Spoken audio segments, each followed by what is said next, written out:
نحمده ونصلي على رسوله الكريم اما بعد فاعوذ بالله من الشيطان الرجيم بسم الله الرحمن الرحيم رب اشرح لي صدري ويسر لي امري واحلل عقدة من لساني يفقهوا قولي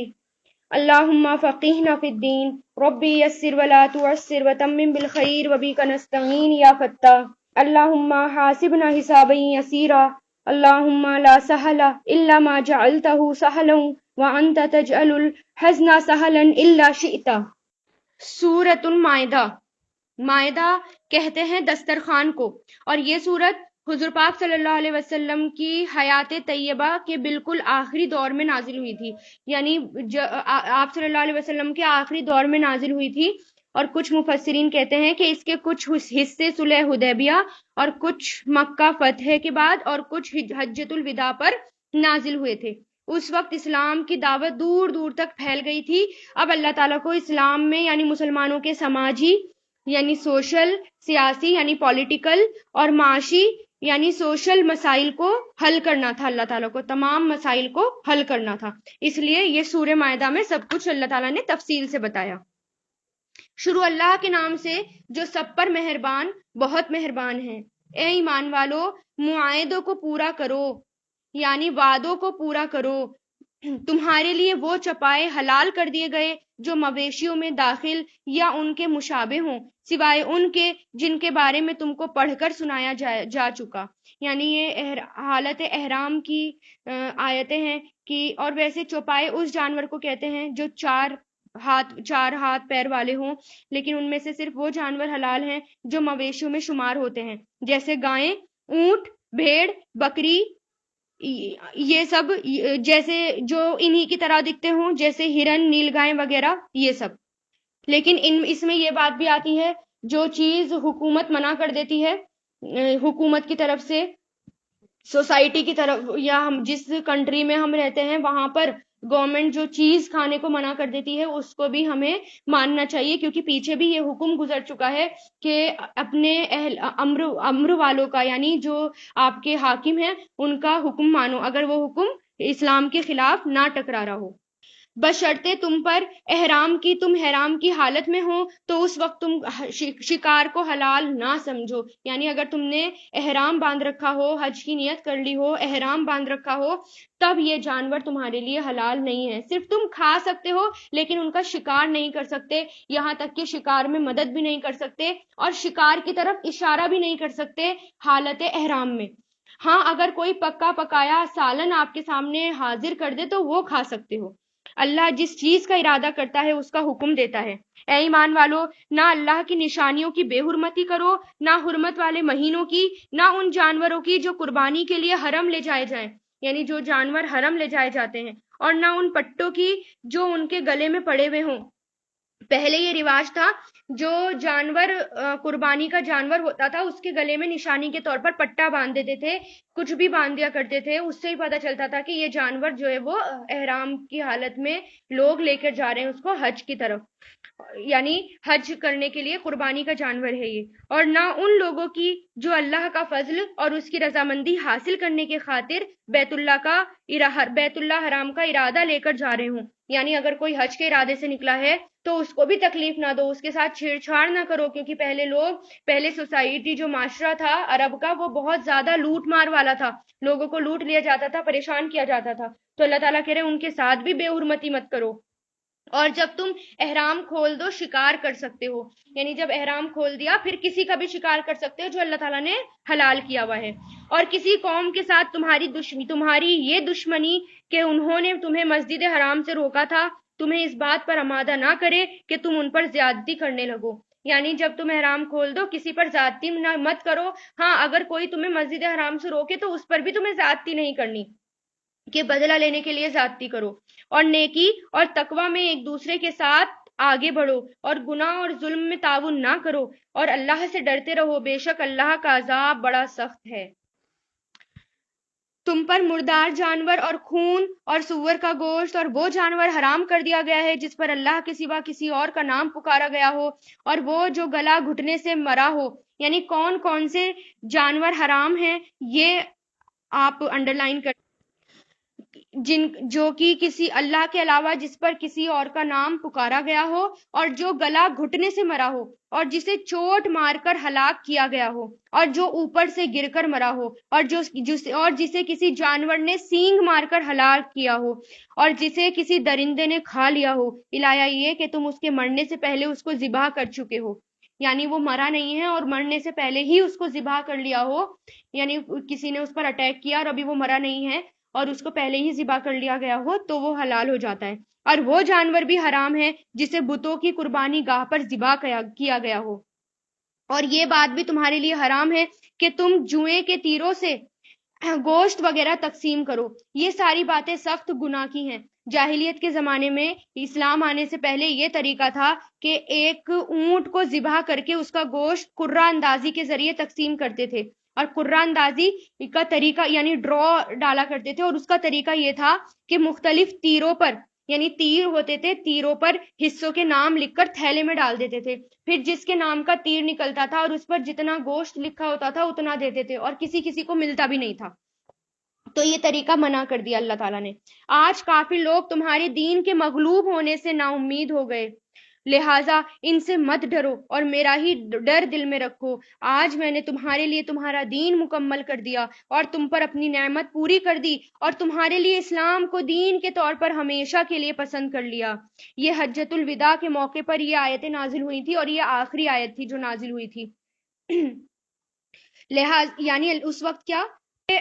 اللہ تعالیٰ یہ کہہ رہے ہیں کہ جب حجۃ الوداع پر آپ صلی اللہ علیہ وسلم خطبہ دے رہے تھے، تو اس وقت اللہ تعالیٰ نے آیت نازل کی کہ میں نے تمہارے لیے تمہارے دین کو مکمل کر دیا، یعنی آج اسلام دین مکمل ہو گیا۔ اس کا مطلب یہ تھا کہ تمام شریعتیں جو بھی شریعت میں نازل ہونا تھا وہ سب کچھ نازل ہو چکا،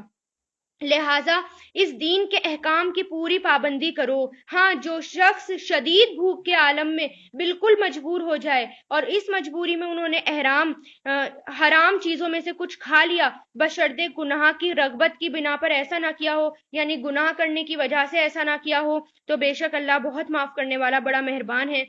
یعنی اگر کوئی شخص مجبور ہو گیا، کہیں پھنس گیا اور اسے کھانے پینے کے لیے کوئی حلال چیز نہیں ملی، اب اتنا بھوکا ہے کہ اگر اب اس نے نہیں کھایا تو وہ مر جائے گا، تو ایسے میں اس کے لیے یہ جائز ہے کہ وہ کچھ تھوڑی بہت حرام چیز اتنی کھا لے کہ وہ زندہ رہ پائے، لیکن تھوڑی سی، اور وہ بھی کراہت کے ساتھ۔ لوگ تم سے یہ پوچھتے ہیں کہ ان کے لیے کون سی چیزیں حلال ہیں، کہہ دو تمہارے لیے تمام پاکیزہ چیزیں حلال کر دی گئیں، اور جن شکاری جانوروں کو تم نے اللہ کے بتائے ہوئے طریقے کے مطابق سکھا کر شکار کے لیے سدھایا ہو، اور وہ جس جانور کو شکار کر کے تمہارے لیے وہ روکے رکھے، اس میں سے تم کھا سکتے ہو، اور اس پر اللہ تعالیٰ کا نام لیا کرو اور اللہ سے ڈرتے رہو، اللہ جلد حساب لینے والا ہے۔ یعنی شکاری جانور مثلا کتے یا باز وغیرہ کے ذریعے حلال جانور کا شکار کیا جاتا تھا پہلے، لیکن اس کی شرط اللہ تعالیٰ نے یہ رکھ دی کہ اس جانور کو تم نے سدھایا ہو، یعنی اچھے سے سکھایا ہو، وہ صرف تمہارے لیے وہ روک کر رکھے شکار کو، اس میں سے اپنا خود نہ کھائے، صرف تمہارے لیے وہ اس شکار کو کرے۔ اور پہلی شرط یہ تھی، اور دوسری شرط یہ کہ جب وہ تمہارے لیے روکے رکھے اور اس میں سے کچھ نہ کھائے، اور جب تم وہ جانور پالو تو پھر اس پر بسم اللہ پڑھ کے اس کو ذبح کرو، تو یہ طریقہ جائز ہے۔ آج تمہارے لیے پاکیزہ چیزیں حلال کر دی گئی ہیں، اور جن لوگوں کو تم سے پہلے کتاب دی گئی تھی ان کا کھانا بھی تمہارے لیے حلال ہے، اور تمہارا کھانا بھی ان کے لیے حلال ہے۔ نیز مومنوں میں سے پاک دامن عورتیں بھی اور اہل کتاب میں سے پاک دامن عورتیں بھی تمہارے لیے حلال ہیں، جبکہ تم نے ان کو نکاح کی حفاظت میں لانے کے لیے ان کو مہر دیے ہوں، نہ تو بغیر نکاح کے صرف ہوس نکالنا مقصود ہو، اور نہ خفیہ آشنائی پیدا کرنا ہو۔ اور جو شخص ایمان سے انکار کرے اس کا سہارا اور ان کا سارا کیا دھرا غارت ہو جائے گا، یعنی جو ایمان سے پھر جائے گا اس کے جتنے بھی نیک عمل اس نے کیے ہوں گے وہ سب اس کے ضائع ہو جائیں گے، اور آخرت میں اس کا شمار خسارہ اٹھانے والوں میں سے ہوگا۔ اس لیے دعا کریں کہ اللہ تعالی ہمارا خاتمہ ایمان پر ہی ہو۔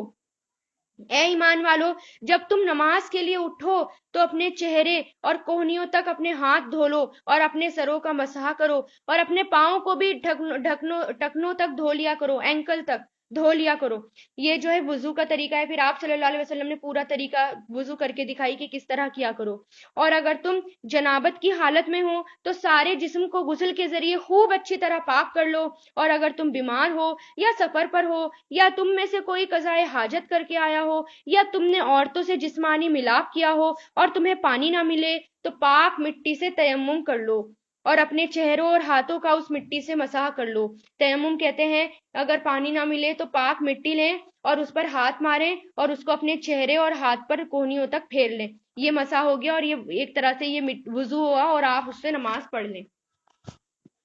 اور اللہ تم پر اگر کوئی تنگی مسلط کرنا نہیں چاہتا لیکن وہ یہ چاہتا ہے کہ تم کو پاک صاف کر دے اور یہ کہ تم پر اپنی نعمت تمام کر دے تاکہ تم شکر گزار بنو. اللہ نے تم پر جو انعام فرمایا ہے اسے اور اس عہد کو یاد رکھو جو اس نے تم سے لیا تھا جب تم نے کہا تھا کہ ہم نے اللہ کے احکام کو اچھی طرح سن لیا اور اطاعت قبول کر لی اور اللہ سے ڈرتے رہو اور یقیناً اللہ سینوں کے بھید پوری طرح جانتا ہے. اے ایمان والو ایسے بن جاؤ کہ اللہ کے احکام کی پابندی کے لیے ہر وقت تیار رہو اور انصاف کی گواہی دینے والے بن جاؤ. یہ اللہ تعالیٰ دے رہے ہیں، حکم دے رہے ہیں کام کی. کیسے بن جاؤ؟ ہر وقت اللہ تعالیٰ کے حکم کے فرما بردار. اللہ تعالیٰ کا کوئی حکم آیا فوراً اس کو کر ڈالو. جیسے ایک فوجی ہوتا ہے، ایک سولجر ہوتا ہے، جیسا ہی کوئی حکم ملتا ہے ان کو فوراً ان کو کرنا ہوتا ہے. وہ دن رات اس حکم میں لگے رہتے ہیں. اس طرح ہم آپ کو اور ہمیں کیا بننا ہے؟ اللہ تعالیٰ کی فوج بننا ہے،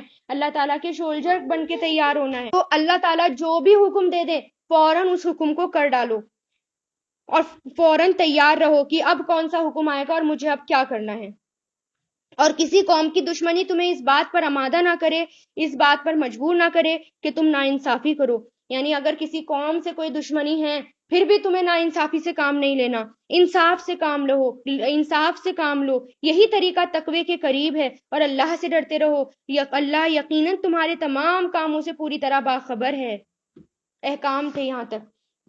جو لوگ ایمان لائے ہیں اور جنہوں نے نیک عمل کیے ہیں ان سے اللہ نے وعدہ کیا ہے کہ آخرت میں ان کو مغفرت اور زبردست عذاب حاصل ہوگا. اور جن لوگوں نے کفر اپنایا ہے اور ہماری نشانیوں کو جھٹلایا ہے وہ دوزخ کے باسی ہیں. اے ایمان والو اللہ کی نعمت یاد کرو جب کچھ لوگوں نے ارادہ کیا تھا کہ تم پر دستداری کریں گے، یعنی ہاتھ بڑھائیں گے،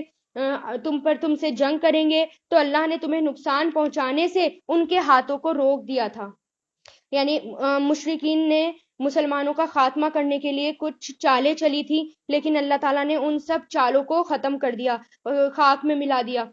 اور بہت ساری چالوں کی طرف اشارہ ہے. جیسے مسلم میں آتا ہے کہ مشرکین سے ایک جنگ کے دوران اسفان کے مقام پر حضور پاک صلی اللہ علیہ وسلم نے ظہر کی نماز تمام صحابہ کو جماعت سے پڑھائی تھی. مشرکین کو پتہ چلا تو ان کو حسرت ہوئی کہ جماعت کے دوران ان مسلمانوں پر حملہ کر کے انہیں ختم کرنے کا یہ بہترین موقع تھا اور ہم نے گوا دیا. پھر انہوں نے سوچا کہ اب کی بار جب یہ عصر کی نماز پڑھیں گے تو ہم مسلمانوں پر اکٹھا اٹیک کر دیں گے اور انہیں تبھی ختم کر دیں گے. لیکن ہوا یہ کہ اللہ تعالیٰ نے ایک آیت نازل کر دی جو پہلے نازل ہوئی تھی کہ جنگ کے دوران نماز کیسی ہو. آدھے لوگ پروٹیکشن کریں اور آدھے لوگ ایک رکعت پڑھیں، آدھے لوگ ایک رکعت پڑھیں. لیکن نماز چھوڑنے کے لیے نہیں کہا. نماز کا طریقہ بتا دیا، وہ طریقہ بدل دیا گیا لیکن نماز کو نہیں چھوڑا گیا. تو اس طرح ان کی یہ پلاننگ بھی ناکامیاب ہوئی. پھر اسی طرح انہوں نے حضور پاک صلی اللہ علیہ وسلم کو قتل کرنے کی پلاننگ کی تھی. اللہ تعالیٰ نے وحی کے ذریعے وہ بھی بتا دی. تو اللہ تعالیٰ نے ہر جگہ مسلمانوں کی مدد کری. اور اس نعمت کا بھی شکر یہ ہے کہ اللہ کا رعب دل میں رکھتے ہوئے عمل کرو. یعنی شکر اللہ تعالیٰ کا کیسا ہونا چاہیے کہ اللہ تعالیٰ کا رعب دل میں ہو اور اللہ کے لیے عمل کرو. اور مومنوں کو صرف اللہ ہی پر بھروسہ رکھنا چاہیے. یہ شکر گزار کا طریقہ ہے، یہ احکام ہے. اور یقیناً اللہ نے بنی اسرائیل سے عہد لیا تھا کہ ہم نے ان میں سے 12 نگران مقرر کیے تھے، یعنی 12 سردار مقرر کیے تھے. اور اللہ نے کہا تھا کہ میں تمہارے ساتھ ہوں اور اگر تم نے نماز قائم کی، زکوٰۃ ادا کی، میرے پیغمبروں پر ایمان لائے، عزت سے ان کا ساتھ دیا اور اللہ کو اچھا قرض دیا تو یقین جانو میں تمہاری برائیوں کا کفارہ ادا کر دوں گا اور تمہیں ان باغات میں داخل کروں گا جن کے نیچے نہریں بہتی ہوں گی. پھر بھی تم میں سے جو شخص کفر کرے گا تو در حقیقت وہ سیدھی راہ سے بھٹک جائے گا. پھر یہ ان کی عہد شکنی ہی تو تھی جس کی وجہ سے ہم نے ان کو اپنی رحمت سے دور کر دیا. یعنی انہوں نے اللہ تعالیٰ کے ساتھ کیے ہوئے وعدے توڑ دیے تو اللہ تعالیٰ نے ان کو اپنی رحمت سے دور کر دیا۔ اسی طرح جو اللہ تعالیٰ کے وعدوں کو توڑ دیتا ہے، قرآن میں اللہ تعالیٰ جو وعدہ لیتے ہیں، قرآن میں جو کرنے کے لیے کہتے ہیں، اگر وہ نہ کیا جائے تو اللہ تعالیٰ اپنی رحمت سے دور کر دیتے ہیں اور ان کے دلوں کو سخت بنا دیا، وہ باتوں کو اپنے موقع محل سے ہٹا دیتے ہیں، اور جن بات کی ان کو نصیحت کی گئی تھی اس کا ایک بڑا حصہ بھلا چکے ہیں، اور ان میں سے کچھ لوگوں کو چھوڑ کر تمہیں آئے دن ان کی کسی نہ کسی خیانت کا پتہ چلتا رہتا ہے، یعنی آئے دن مسلمانوں کے خلاف وہ سازشیں کرتے رہتے تھے، پلاننگ کرتے رہتے تھے۔ اور جن لوگوں نے کہا تھا کہ ہم عیسائی ہیں، ان سے بھی ہم نے عہد لیا تھا، پھر جس چیز تھی ان کا بڑا حصہ وہ بھی بھلا بیٹھے، چنانچہ ہم نے ان کے درمیان قیامت کے دن تک کے لیے دشمنی اور بغض پیدا کر دیا، اور اللہ نے انہیں عنقریب اللہ انہیں بتا دے گا کہ وہ کیا کچھ کیا کرتے تھے۔ یعنی اللہ تعالیٰ نے عیسائیوں سے بھی عہد لیا تھا، اللہ تعالیٰ نے یہودیوں سے بھی عہد لیا تھا، لیکن دونوں نے اپنے عہد کو توڑ دیا اور اللہ تعالیٰ کے وعدوں پر وہ کھرے نہیں اترے۔ اے اہل کتاب، تمہارے پاس ہمارے یہ پیغمبر آ گئے ہیں جو کتاب یعنی تورات اور انجیل کی بہت سی ان باتوں کو کھول کھول کر بیان کرتے ہیں جو تم چھپایا کرتے ہو، اور بہت سی باتوں سے درگزر کرتے ہیں۔ تمہارے پاس اللہ کی طرف سے ایک روشنی آئی ہے، اور یعنی ایک قرآن اور رسول، اور ایک ایسی کتاب، یہاں پر روشنی، یہاں پر نور سے مراد حضور پاک صلی اللہ علیہ وسلم ہے، اور ایک ایسی کتاب جو حق کو واضح کر دینے والی ہے یعنی قرآن، جس کے ذریعے اللہ ان لوگوں کو سلامتی کی راہیں دکھاتا ہے جو اس کی خوشنودی کے طالب ہیں، یعنی جو اللہ تعالیٰ کو خوش کرنا چاہتے ہیں، اور انہیں اندھیروں سے نکال کر روشنی کی طرف وہ لاتا ہے اور انہیں سیدھے راستے کی طرف ہدایت دیتا ہے۔ کون؟ قرآن۔ جن لوگوں نے یہ کہا کہ اللہ ہی مسیح ابن مریم ہے، وہ یقیناً کافر ہو گئے، یعنی جو ایسی سخت بات کہے گا اس کے لیے اللہ تعالیٰ کیا کہہ رہے ہیں کہ وہ کافر ہو گئے۔ اے نبی، ان سے کہہ دو، اگر اللہ مسیح ابن مریم کو اور ان کی ماں کو اور زمین میں جتنے بھی لوگ ہیں ان سب کو ہلاک کرنا چاہے تو کون ہے اللہ کے مقابلے میں جو ذرا بھی طاقت رکھتا ہو ان کی مدد کرنے کی؟ تمام آسمان اور زمین پر اور ان کے درمیان جو کچھ موجود ہے ان پر تنہا اور صرف ایک اکیلے اللہ ہی کی ملکیت ہے، اور جو چیز وہ چاہتا ہے پیدا کرتا ہے، اور اللہ ہر چیز پر پوری طرح قدرت رکھتا ہے۔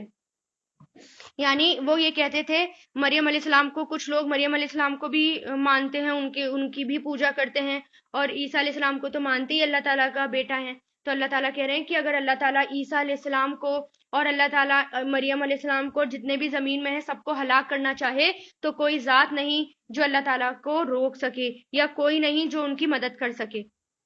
یہودی اور عیسائی کہتے ہیں کہ ہم اللہ کے بیٹے ہیں اور اس کے چہیتے ہیں۔ ان سے کہو کہ پھر اللہ تمہارے گناہوں کی وجہ سے تمہیں سزا کیوں دیتا ہے؟ کیونکہ یہودی کہتے تھے ہم اللہ کے بہت چہیتے ہیں، اللہ ہم سے بہت محبت کرتا ہے، اور عیسائی کہتے تھے ہم اللہ کے چہیتے ہیں، اللہ ہم سے محبت کرتا ہے۔ اللہ تعالیٰ کہہ رہے ہیں اگر تم اتنے ہی چہیتے ہو تو اللہ تعالیٰ تمہیں اتنے عذاب کیوں دیتا ہے؟ نہیں، بلکہ تم انہی انسانوں کی طرح ہو، انسان ہو جو اس نے پیدا کیے ہیں، یعنی تم تمام انسانوں کی طرح ہو۔ وہ جس کو چاہتا ہے بخش دیتا ہے اور جس کو چاہتا ہے وہ عذاب دیتا ہے۔ آسمان اور زمین پر اور ان کے درمیان جو کچھ موجود ہے اس پر تنہا ملکیت صرف اللہ کی ہے، اور اسی کی طرف سب کو لوٹ کر جانا ہے۔ اے اہل کتاب، تمہارے پاس ہمارے پیغمبر ایسے دین کی وضاحت کرنے کے لیے آئے ہیں، ایسے دین کو کھول کھول کر بیان کرنے کے لیے آئے ہیں جب پیغمبروں کی آمد رکی ہوئی تھی، تاکہ تم یہ نہ کہہ سکو کہ ہمارے پاس کوئی جنت سے خوشخبری دینے والا، جنت کی خوشخبری دینے والا نہیں آیا، اور نہ کوئی جہنم سے ڈرانے والا آیا۔ لو، اب تمہارے پاس خوشخبری دینے والا اور ڈرانے والا آ گیا، اور اللہ ہر بات پر پوری قدرت رکھتا ہے۔ کیونکہ حضور پاک صلی اللہ علیہ وسلم عیسیٰ علیہ السلام کے 570 سال بعد آئے تھے، بعض روایتوں میں آتا ہے 590، اتنے سال بعد آئے تھے، اور اس عیسیٰ علیہ السلام کے بعد رسولوں کی آمد رک گئی تھی، یعنی بنی اسرائیل میں عیسیٰ علیہ السلام آخری نبی تھے، ان کے بعد کوئی نبی نہیں آیا تھا۔ پھر بہت سال بعد آپ صلی اللہ علیہ وسلم آئے بنی اسماعیل میں، جب رسولوں کی آمد رکی ہوئی تھی، اور اللہ تعالیٰ نے اس لیے رسول بھیجے تاکہ تم یہ نہ کہہ دو کہ ہمارے پاس کوئی رسول نہیں آیا، اس لیے اللہ تعالیٰ نے آپ صلی اللہ علیہ وسلم کو مبعوث فرمایا۔ اور اس وقت کا دھیان کرو جب موسیٰ علیہ السلام نے اپنی قوم سے کہا تھا، اے میری قوم، اللہ کی اس نعمت کو یاد کرو جو اس نے تم پر نازل کی ہے، کہ اس نے تم میں نبی پیدا کیے، تمہیں حکمران بنایا، تمہیں وہ کچھ عطا کیا جو تم سے پہلے دنیا جہان میں کسی کو بھی نہیں دیا تھا۔ اے میری قوم، اس مقدس سرزمین میں داخل ہو جاؤ جو اللہ نے تمہارے واسطے لکھ دی، اور اپنی پشت کے بل یعنی پیٹھ کے بل نہ لوٹنا، ورنہ پلٹ کر نامراد ہو جاؤ گے۔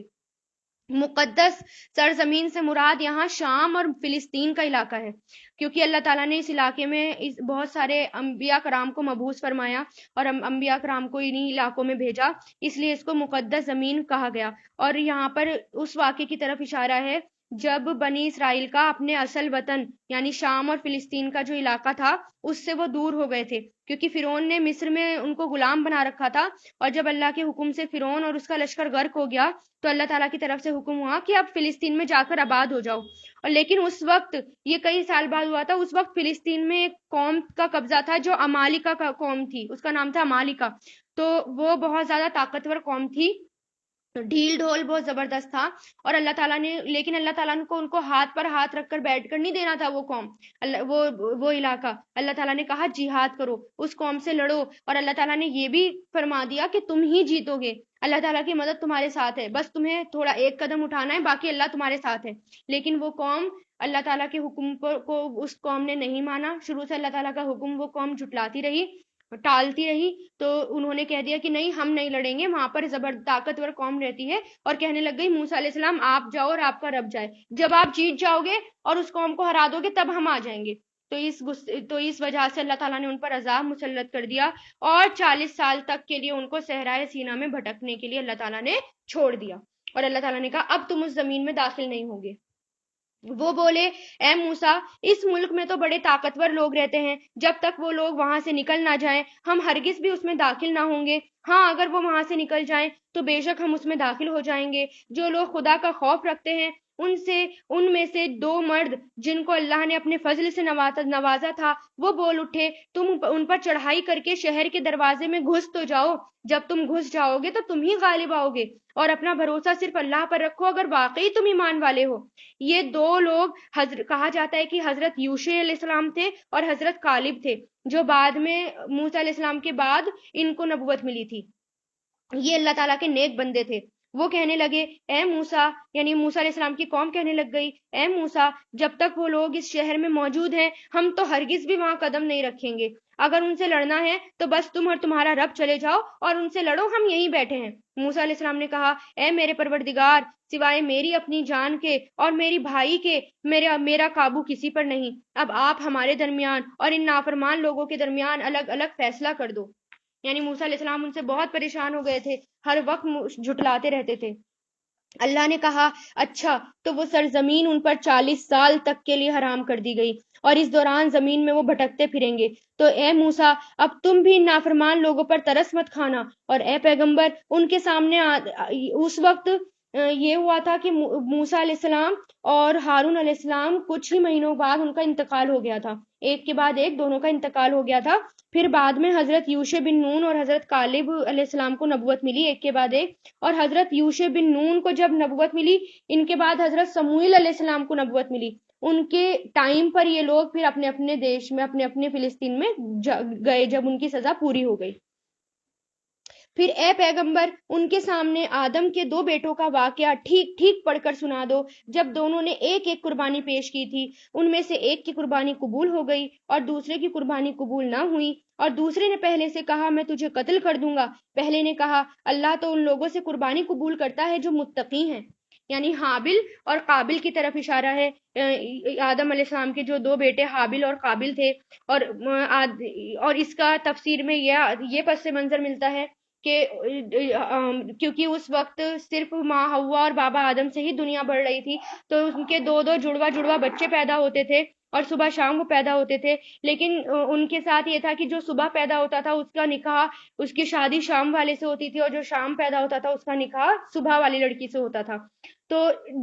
دو جڑواؤں کا اکٹھا نکاح نہیں ہوتا تھا، جو اکٹھے ایک ٹائم میں پیدا ہوتے تھے وہ حرام ہوتے تھے ایک دوسرے پہ اوپر۔ تو قابل کے ساتھ جو بیٹی پیدا ہوئی وہ بہت زیادہ خوبصورت تھی، اور حابل سے ان کا نکاح جائز تھا، لیکن قابل اس بات پر اڑ گیا کہ مجھے اسی سے نکاح کرنا ہے، پھر اس نے کہا کہ ٹھیک ہے قربانی کریں گے. پھر دونوں نے قربانی پیش کی. اور پہلے قربانی کا طریقہ بھی یہی تھا کہ وہ آسمان پر رکھ دیتے تھے اور آسمان سے آگ آتی تھی اور جس کی قربانی قبول ہونی ہوتی تھی اس کی قربانی وہ آگ کھا جاتی تھی. تو اس طرح حابل کی قربانی قبول ہوئی اور قابل کی قربانی جو ہے وہ قبول نہیں ہوئی. پھر اس کو غصہ آیا اور اس نے اپنے بھائی سے کہا کہ میں تمہیں قتل کر دوں گا. پھر ان کے بھائی نے کہا کہ اللہ تعالیٰ ان لوگوں کی قربانی قبول کرتا ہے جو متقی ہیں. اگر تم نے مجھے قتل کرنے کے لیے اپنا ہاتھ بھی بڑھایا تب بھی میں تمہیں قتل کرنے پر اپنا ہاتھ نہیں بڑھاؤں گا. میں تو اللہ رب العالمین سے ڈرتا ہوں. میں تو یہ چاہتا ہوں کہ انجام کار تم اپنے اور میرے دونوں کے گناہ میں پکڑے جاؤ. یعنی آخر میں تم میرے اور اپنے دونوں کے گناہ کے ساتھ پکڑے جاؤ اور دوزخیوں میں شامل ہو جاؤ. اور یہی ظالموں کی سزا ہے. آخرکار اس کے نفس نے اس کو اپنے بھائی کے قتل پر آمادہ کر دیا. چنانچہ اس نے اپنے بھائی کو قتل کر ڈالا اور نامرادوں میں شامل ہو گیا. پھر اللہ نے ایک کوا بھیج کر جو زمین کھودنے لگتا تھا اسے دکھایا کہ وہ اپنے بھائی کی لاش کو کیسے چھپائے، کیونکہ وہ پہلا قتل تھا اور اس کو یہ بھی نہیں پتا تھا کہ اب جو مر جائے انسان تو اس کے ساتھ کیا کیا جائے. پھر کوے کے ذریعے اللہ تعالیٰ نے بتایا کہ کس لاش کو کس طرح دفنایا جائے. یہ دیکھ کر وہ بولا ہائے افسوس، کیا میں اس کوے جیسا بھی نہ ہو سکا کہ اپنے بھائی کی لاش چھپا دیتا. اس طرح بعد میں وہ بڑا شرمندہ ہوا. اسی وجہ سے ہم نے بنی اسرائیل کو یہ فرمان لکھ دیا تھا کہ جو کوئی کسی کو قتل کرے گا جبکہ یہ قتل نہ کسی جان کے بدلے کے لیے ہو اور نہ کسی زمین میں فساد پھیلانے کی وجہ سے ہو تو یہ ایسا ہے جیسے اس نے تمام انسانوں کو قتل کر دیا. یعنی اگر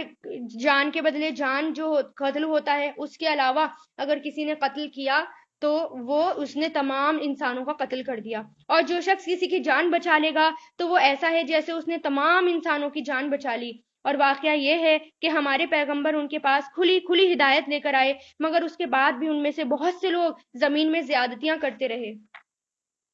جو لوگ اللہ اور اس کے رسول سے لڑائی کرتے ہیں اور زمین میں فساد مچاتے پھرتے ہیں ان کی سزا تو یہ ہے کہ انہیں قتل کر دیا جائے یا سولی پر چڑھا دیا جائے یا ان کے ہاتھ پاؤں مخالف سمتوں سے کاٹ ڈالے جائیں یعنی اپوزٹ ڈائریکشن سے کاٹ دیے جائیں یا انہیں زمین سے دور کر دیا جائے. یہ تو دنیا میں ان کی رسوائی ہے اور آخرت میں ان کے لیے زبردست عذاب تیار ہے. ہاں وہ لوگ اس سے الگ ہیں جو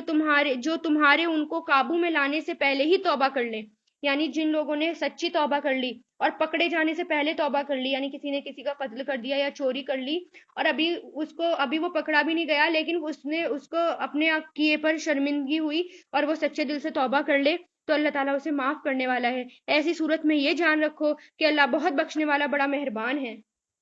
اے ایمان والو اللہ سے ڈرو اور اس تک پہنچنے کے لیے وسیلہ تلاش کرو. وسیلہ کیا ہے؟ اللہ تک پہنچنے کا وسیلہ یہ قرآن ہے. قرآن کو تھامو اور اس کو پکڑو اور وسیلہ مطلب ہوتا ہے اللہ تعالیٰ کے قریب کرنے کے تمام کام کرو. قرآن تھامو، اس کو پکڑو اور جو اس میں کہا گیا ہے وہ کرو، اللہ تعالیٰ کے قریب ہو جاؤ گے. جیسے نماز، روزہ، زکوٰۃ، حج، اس کے علاوہ جو بھی کام ہیں وہ، اور اس کے راستے میں جہاد کرو. امید ہے کہ تم فلاح پا جاؤ گے. یقین رکھو، اور یہاں پر جہاد سے مطلب یہ ہے کہ جد و جہد کرنا، برائیوں سے اپنے آپ کو روکنا، نیکیوں کی طرف اپنے آپ کو لے جانا. یقین رکھو جن لوگوں نے کفر اپنا لیا ہے اگر زمین میں جتنی چیزیں ہیں وہ سب ان کے پاس ہو اور اتنی ہی اور بھی ہوں تاکہ وہ قیامت کے دن عذاب سے بچنے کے لیے وہ سب فدیے میں دے دیں تب بھی ان کی یہ پیشکش قبول نہیں کی جائے گی اور ان کو دردناک عذاب ہوگا. وہ چاہیں گے کہ آنکھ سے نکل جائیں، وہ یہ چاہیں گے کہ وہ آنکھ سے نکل جائیں حالانکہ وہ اس سے نکلنے والے نہیں ہیں اور ان کو ایسا عذاب ہوگا جو قائم رہے گا. اور جو مرد چوری کریں اور جو عورتیں چوری کریں دونوں کے ہاتھ کاٹ دو تاکہ ان کو اپنے کیے کا بدلہ ملے اور اللہ کی طرف سے عبرتناک سزا ہو. یعنی سب لوگوں کے بیچ میں ان کے ہاتھ کاٹے جائیں تاکہ کوئی اور ایسا کام نہ کرے. اور اللہ قدرت والا اور اللہ زبردست حکمت والا ہے. پھر جو شخص اپنی ظالمانہ کارروائی سے توبہ کر لے اور معاملات درست کر لے تو اللہ تعالیٰ توبہ قبول کر لے گا. بے شک اللہ بہت بخشنے والا بڑا مہربان ہے. کیا تم نہیں جانتے کہ آسمان اور زمین کی حکمرانی صرف اللہ کے پاس ہے؟ وہ جس کو چاہے عذاب دے اور جسے چاہے بخش دے اور اللہ ہر چیز پر پوری طرح قدرت رکھتا ہے. اے پیغمبر جو لوگ کفر میں بڑی تیزی دکھا رہے ہیں وہ تمہیں غم میں نہ ڈالیں، یعنی ایک تو وہ لوگ ہیں جنہوں نے زبان سے تو کہہ دیا کہ ہم ایمان لے آئے ہیں مگر ان کے دل میں ایمان نہیں، اور دوسرے وہ لوگ ہیں جنہوں نے کھلے بندوں یہودیت کا دین اختیار کر لیا۔ یہ لوگ جھوٹی باتیں کان لگا لگا کر سنتے ہیں اور تمہاری باتیں ان لوگوں کے خاطر سنتے ہیں جو تمہارے پاس نہیں آئیں، اور جو اللہ کی کتاب کے الفاظ کو موقع محل طے ہو جانے کے بعد بھی اس میں تحریف کر دیتے ہیں، یعنی اس کو بدل دیتے ہیں، اللہ کے کلام کو بدل دیتے ہیں۔ یہ بات ہو رہی ہے اس کی کہ ایک یہودی جوڑا تھا، اس نے زنا کا ارتکاب کر لیا تھا، شادی شدہ تھے لیکن کسی اور سے زنا کر لیا تھا، تو رات میں بھی یہ حکم تھا کہ ایسے لوگوں کو سنسار کیا جائے، لیکن انہوں نے سوچا کہ اسلام دین جو ہے وہ نرمی والا دین ہے، چلو آپ صلی اللہ علیہ وسلم کے پاس فیصلہ کرانے چلتے ہیں، ہو سکتا ہے کہ ہمیں تھوڑا بخش دیا جائے۔ تو جب وہ آپ صلی اللہ علیہ وسلم کے پاس پہنچے تو آپ صلی اللہ علیہ وسلم نے کہا کہ تمہارے دین میں اس کی کیا سزا ہے، تمہاری کتاب میں؟ تو انہوں نے جھوٹ بول دیا کہ اس میں تو یہ سزا ہے کہ منہ کالا کر کے بس گھمایا جائے، بس یہی سزا ہے۔ تو پھر جو صحابی ایمان لے کر آ گئے تھے، جو یہودی تھے، انہوں نے کہا نہیں، اس کی سزا تورات میں بھی وہی ہے جو قرآن میں ہے۔ تو پھر آپ صلی اللہ علیہ وسلم نے کہا کہ ٹھیک ہے، تورات لے کر آؤ اور اس کو پڑھ کر سناؤ۔ پھر انہوں نے اس پر ہاتھ رکھ لیا اور ہاتھ رکھنے کے بعد اس کو بدل دیا، یعنی اس بات کو چھپا لیا۔ پھر انہوں نے کہا یہاں سے ہاتھ ہٹاؤ، اس صحابی نے کہا یہاں سے ہاتھ ہٹاؤ اور یہ بھی پڑھو۔ جب انہوں نے پڑھا تو پتہ چل گیا کہ ہاں یہی سنسار کی سزا ہے۔ پھر آپ صلی اللہ علیہ وسلم نے بھی سنسار کی ہی سزا ان کو دی۔ وہ یہ کہتے ہیں اگر تمہیں یہ حکم دیا جائے تو قبول کر لینا، اور اگر یہ حکم نہ دیا جائے تو بچ کر رہنا، یعنی انہوں نے یہ کہا کہ چلو اس محمد صلی اللہ علیہ وسلم کے پاس چلتے ہیں، اگر ہمیں نرمی والا حکم دیا جائے گا تو ہم قبول کر لیں گے اور سختی والا دیا جائے گا تو نہیں کریں گے، اور جس شخص کو اللہ فتنے میں ڈالنے کا ارادہ کر لے تو اسے اللہ سے بچانے کے لیے تمہارا کوئی زور ہرگز نہیں چل سکتا۔ یہ وہ لوگ ہیں کہ ان کی نافرمانی کی وجہ سے اللہ نے ان کے دلوں کو پاک کرنے کا ارادہ نہیں کیا، ان کے لیے دنیا میں رسوائی ہے اور انہی کے لیے آخرت میں زبردست عذاب ہوگا۔ یہ کان لگا لگا کر جھوٹی باتیں سننے والے ہیں، جی بھر بھر کر حرام کھانے والے ہیں، چنانچہ اگر یہ تمہارے پاس آئیں تو چاہے ان کے درمیان فیصلہ کر دو، چاہے ان سے منہ موڑ دو۔ اگر تم ان سے منہ موڑو گے تو یہ تمہیں کوئی نقصان نہیں پہنچا سکیں گے، اگر فیصلہ کرنا ہو تو انصاف سے فیصلہ کرنا، یعنی آپ صلی اللہ علیہ وسلم کو اللہ تعالیٰ نے اختیار دے دیا، یا تو فیصلہ کراؤ یا ان سے کوئی اگنور کر دو۔ ہاں اگر فیصلہ کراؤ گے تو پھر انصاف سے کرانا، یقیناً اللہ انصاف کرنے والوں سے محبت کرتا ہے۔ اور یہ کیسے تم سے فیصلہ لینا چاہتے ہیں جبکہ ان کے پاس تو تورات ہے جس میں اللہ کا فیصلہ ہے، پھر بھی اس کے بعد یہ فیصلے سے منہ پھیر لیتے ہیں۔ دراصل یہ ایمان والے نہیں ہیں، یعنی یہ لوگ ایمان نہیں لائیں گے۔ بے شک ہم نے تورات نازل کی تھی جس میں ہدایت تھی اور نور تھا، تمام نبی جو اللہ تعالیٰ کی فرما بردار تھے اسی کے مطابق یہودیوں کے معاملات کا فیصلہ کرتے تھے، یعنی جب جو تورات آئی تھی تو نبی اسی کے تھرو فیصلہ کرتے تھے، اور لیکن بعد میں نبیوں کے جانے کے بعد انہوں نے آسمانی کتابوں کو بھی بدل ڈالا، اور تمام اللہ والے اور علماء والے بھی اسی پر عمل کرتے رہے کیونکہ ان کو اللہ کی کتاب کا محافظ بنایا گیا تھا اور وہ اس کے گواہ تھے۔ لہٰذا اے یہودیو تم لوگوں سے نہ ڈرو اور مجھ سے ہی ڈرو، یعنی یہودیوں کو بھی اللہ تعالیٰ یہ حکم دے رہے ہیں کہ تم صرف مجھ سے ہی ڈرو اور تھوڑی سی قیمت لینے کے خاطر میری آیتوں کو سودا نہ کیا کرو، اور جو لوگ اللہ کے نازل کیے ہوئے حکم کے مطابق فیصلہ نہ کرے وہ کافر ہیں۔ اور ہم نے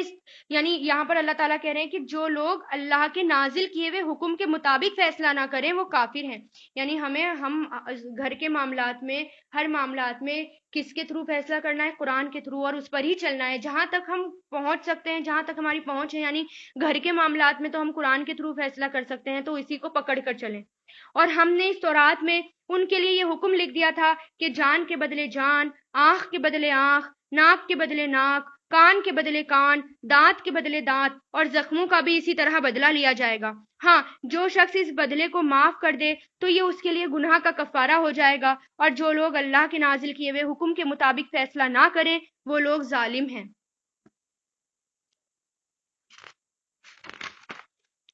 اور ہم نے ان پیغمبروں کے بعد عیسیٰ ابن مریم کو اپنے سے پہلی کتاب یعنی تورات کی تصدیق کرنے والا بنا کر بھیجا، اور ہم نے ان کو انجیل عطا کی جس میں ہدایت تھی اور نور تھا، اور جو اپنے سے پہلی کتاب یعنی تورات کی تصدیق کرنے والی اور متقیوں کے لیے ہدایت تھی اور نصیحت بن کر آئی تھی، اور جو لوگ اللہ کے نازل کیے ہوئے حکم کے مطابق فیصلہ نہ کریں وہ لوگ فاسق ہیں۔ اور اے رسول محمد صلی اللہ علیہ وسلم، ہم نے تم پر بھی حق پر مشتمل کتاب نازل کی ہے جو اپنے سے پہلی کتابوں کی تصدیق کرتی ہے اور ان کی نگہبان ہے، لہٰذا ان لوگوں کے درمیان اسی حکم کے مطابق فیصلہ کرو جو اللہ نے نازل کیا ہے۔ جو حق بات تمہارے پاس آ گئی ہے اسے چھوڑ کر ان کی خواہشات کے پیچھے نہ چلو، یعنی کتاب کو چھوڑ کر، قرآن کو چھوڑ کر اپنی خواہشات کے پیچھے نہ چلو۔ یہ حکم ہے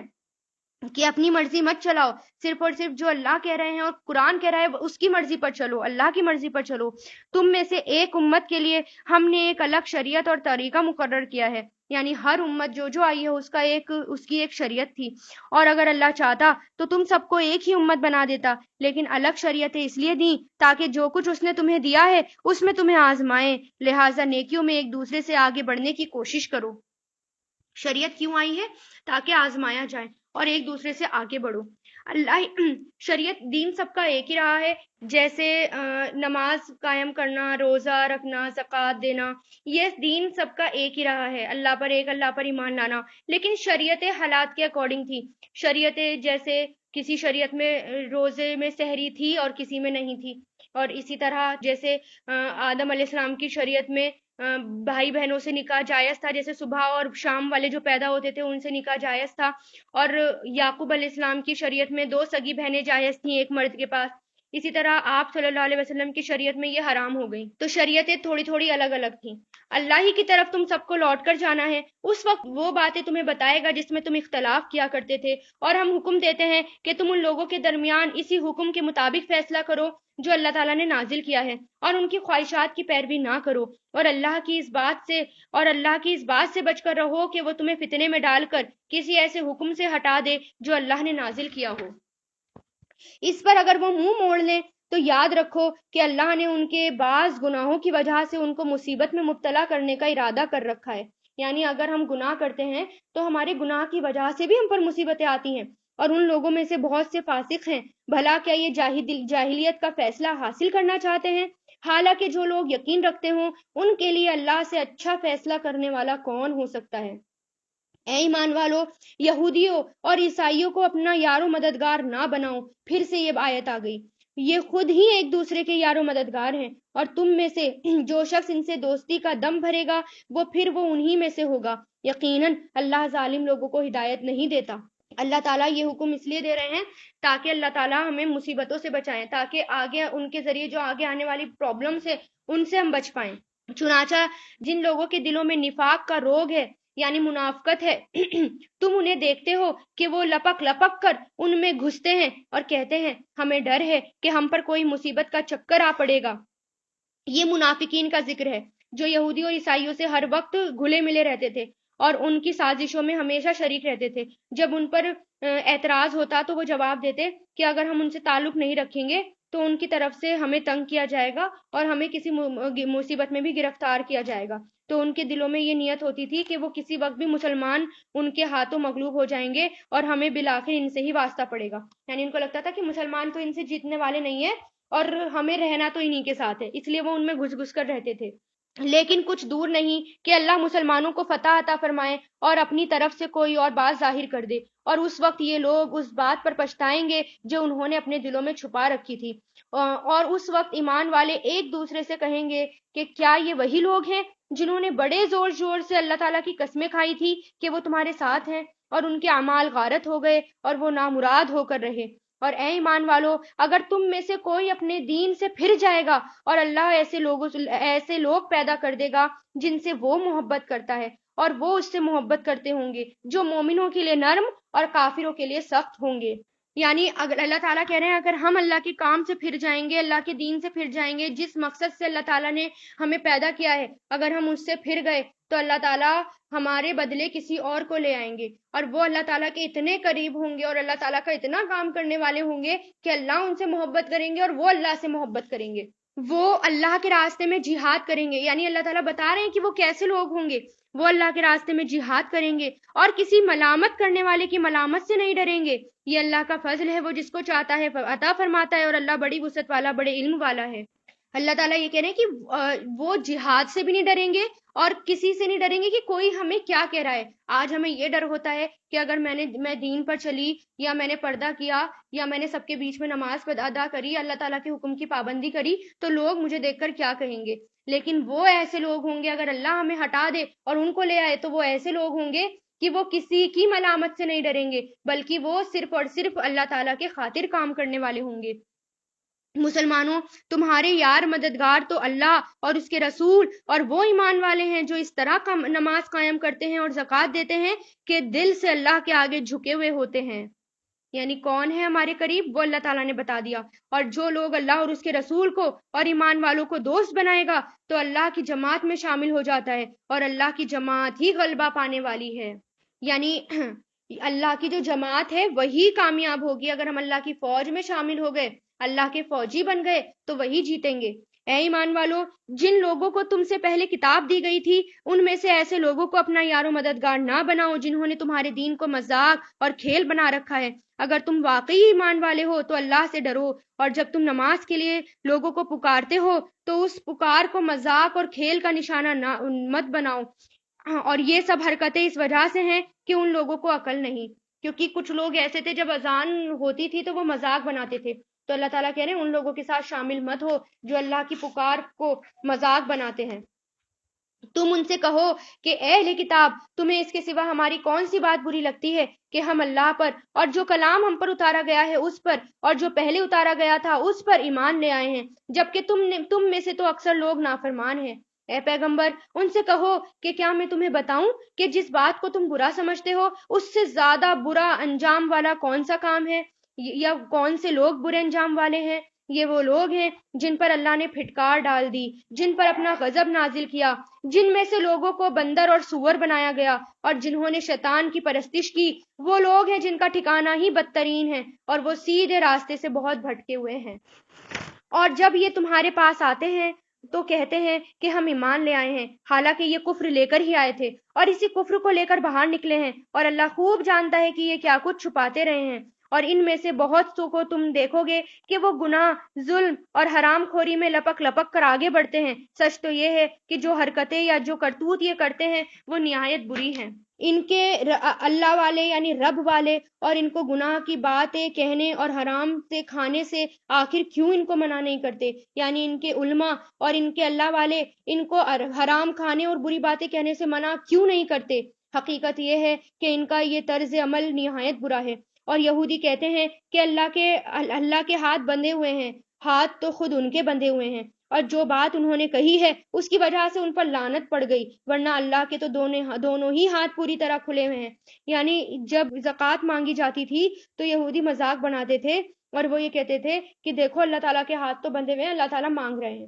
تو اللہ تعالیٰ کہہ رہے ہیں نہیں، اللہ تعالیٰ کے ہاتھ تو کھلے ہوئے ہیں، بلکہ خود تمہارے ہاتھ بندھے ہوئے ہیں. یا اللہ کے راستے میں خرچ کرنے کے لیے کہا جاتا تھا تو تب ایسی گستاخانہ باتیں کرتے تھے. اور اے پیغمبر، جو وحی تم پر نازل کی گئی ہے وہ ان میں سے بہت سو کی سرکشی اور کفر میں مزید اضافہ کر کے رہے گی. یعنی قرآن ہر کسی کو ہدایت نہیں دیتا، قرآن صرف انہی کو ہدایت دیتا ہے جن کے دل کھلے ہوئے ہوتے ہیں. قرآن صرف اسی کو ہدایت دیتا ہے جو کہ گنجائش رکھتا ہے اس کو قبول کرنے کی، اور جس کے دل نرم ہوتے ہیں ان کو یہ وہی قرآن جو ہے وہ فائدہ دیتا ہے. ورنہ قرآن تو ہر کوئی پڑھ رہا ہے، اور آج کل تو بہت زیادہ نان مسلم قرآن پڑھ رہے ہیں. تو قرآن صرف کس کو ہدایت دیتا ہے؟ جس کے دل کھلے ہوئے ہوتے ہیں اور جو اللہ تعالیٰ کے حکموں کو قبول کرتا ہے. اور ہم نے ان کے درمیان قیامت کے دن تک کے لیے دشمنی اور بغض پیدا کر دیا. جب کبھی یہ جنگ کی آگ یہ بھڑکاتے ہیں تو اللہ اس آگ کو بجھا دیتا ہے. یعنی یہودیوں کی طرف اشارہ ہے جو مسلمانوں کے سخت دشمن تھے اور ہر وقت مسلمانوں کو اور آپ صلی اللہ علیہ وسلم کو قتل کرنے کی سازش کرتے رہتے تھے. تو اللہ تعالیٰ کیا کہہ رہے ہیں کہ وہ یہ چاہتے ہیں کہ وہ آگ بھڑکاتے ہیں اور اللہ تعالیٰ اس آگ کو بجھا دیتا ہے، اور یہ زمین میں فساد مچاتے پھرتے ہیں جبکہ اللہ فساد مچانے والوں کو پسند نہیں کرتا. اور اے اہل کتاب،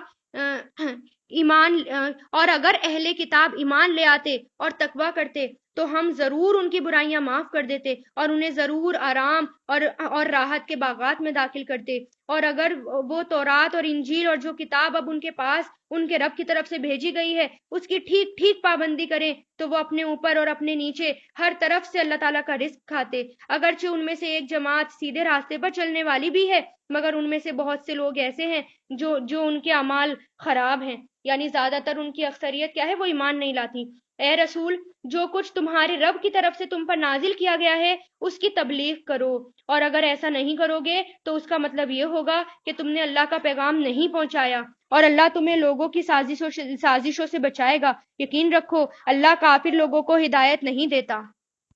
کہہ دو اے اہل کتاب، جب تک تم تورات اور انجیل اور جو کتاب تمہارے پاس اب بھیجی گئی ہے اس کی پوری پابندی نہیں کرو گے تمہاری کوئی بنیاد نہیں ہوگی جس پر تم کھڑے ہو سکو۔ اے رسول، جو وحی تم پر نازل کی گئی ہے ان میں سے بہت سو کی سرکشی اور کفر میں وہ مزید اضافہ کر کے رہے گی، لہٰذا تم ان کافروں پر افسوس مت کرنا۔ حق تو یہ ہے کہ جو لوگ بھی، چاہے وہ مسلمان ہوں یا یہودی ہوں یا عیسائی ہوں یا وہ صابی ہوں، اللہ اور آخرت کے دن پر ایمان لے آئے اور نیک عمل کریں گے تو ان کو نہ تو کوئی خوف ہوگا اور نہ ہی وہ کسی غم میں مبتلا ہوں گے۔ ہم نے بنی اسرائیل سے عہد لیا تھا کہ ان کے پاس رسول بھیجے تھے، جب کوئی رسول ان کے پاس کوئی ایسی بات لے کر آتا جس کو ان کا دل نہیں چاہتا تھا تو وہ کچھ رسولوں کو انہوں نے جھٹلایا اور کچھ رسولوں کو وہ قتل کرتے رہے، اور وہ یہ سمجھ بیٹھے کہ ہماری کوئی پکڑ نہیں ہوگی، اس لیے اندھے بہرے بن گئے۔ پھر اللہ نے ان کی توبہ قبول کی تو ان میں سے بہت سے پھر اندھے بہرے ہو گئے، اور ان تمام اعمال کو اللہ تعالیٰ ان کے خوب دیکھ رہا ہے۔ وہ لوگ یقیناً کافر ہو چکے ہیں جنہوں نے یہ کہا ہے کہ اللہ مسیح ابن مریم ہی ہیں، حالانکہ مسیح نے تو یہ کہا تھا کہ اے بنی اسرائیل، اللہ کی عبادت کرو جو میرا بھی پروردگار ہے اور تمہارا بھی پروردگار ہے۔ یقین رکھو کہ جو شخص اللہ کے ساتھ کسی کو شریک ٹھہرائے گا اللہ نے اس کے لیے جنت حرام کر دی اور اس کا ٹھکانہ جہنم ہے، اور جو لوگ یہ ظلم کرتے ہیں ان کو کسی قسم کے یار و مددگار میسر نہیں آئیں گے، یعنی ان کو کوئی یار و مددگار نہیں ملے گا۔ وہ لوگ بھی یقیناً کافر ہو چکے ہیں جنہوں نے یہ کہا ہے کہ اللہ تین میں کا تیسرا ہے، یعنی عیسائیوں کی طرف اشارہ ہے، حالانکہ ایک خدا کے سوا کوئی اور خدا نہیں۔ اگر یہ لوگ اپنی اس بات سے باز نہ آئیں تو ان میں سے جن لوگوں نے ایسے کفر کا ارتکاب کیا تو ان کو دردناک عذاب پکڑ کر رہے گا۔ کیا پھر بھی یہ لوگ معافی کے لیے اللہ کی طرف رجوع نہیں کریں گے، یعنی اللہ پکڑنے والا ہے، کیا پھر بھی یہ لوگ رجوع نہیں کریں گے اور اس سے مغفرت نہیں مانگیں گے، حالانکہ اللہ بہت بخشنے والا بڑا مہربان ہے۔ مسیح ابن مریم تو ایک رسول تھے، اس سے زیادہ اور کچھ بھی نہیں۔ ان سے پہلے بھی بہت سے رسول گزر چکے ہیں اور ان کی ماں صدیقہ تھی، یعنی وہ سچی تھیں۔ یہ دونوں کھانا کھاتے تھے، یعنی عیسیٰ علیہ السلام اور ان کی ماں مریم علیہ السلام، کیونکہ ان کو پوجا کرتے تھے، مانتے تھے۔ تو اللہ تعالیٰ کیا کہہ رہے ہیں کہ وہ ایک انسان تھے، رسول تھے، کھانا کھاتے تھے دونوں۔ دیکھو ہم ان کے سامنے کس طرح کھول کھول کر نشانیاں بیان کر رہے ہیں، پھر بھی یہ دیکھو کہ ان کو اوندھے منہ کہاں سے ان کو لے جایا جا رہا ہے۔ اے پیغمبر، ان سے کہو کیا تم ان کے سوا ایسی مخلوق کی عبادت کرتے ہو جو تمہیں نہ تو کوئی فائدہ پہنچانے کی طاقت رکھتی ہے اور نہ ہی نقصان پہنچانے کی، جبکہ اللہ ہر بات کو سننے والا، ہر چیز کو دیکھنے والا ہے۔ اور ان سے یہ بھی کہو کہ اہل کتاب، اپنے دین میں ناحق غلو نہ کرو۔ غلو کہتے ہیں ایکسٹرا بدعت کو، یعنی اپنے دین میں بدعت مت کرو یا ایکسٹرا باتوں کو یا ضرورت سے زیادہ حد سے بڑھ جانے کو غلو کہتے ہیں۔ اور ان لوگوں کی خواہشات کے پیچھے نہ چلو جو پہلے خود بھی گمراہ ہوئے اور بہت سے دوسروں کو بھی گمراہ کیا اور سیدھے راستے سے بھٹک گئے۔ تو اہل کتاب کو یہ حکم دیا گیا تھا کہ اپنے دین میں غلو نہ کریں،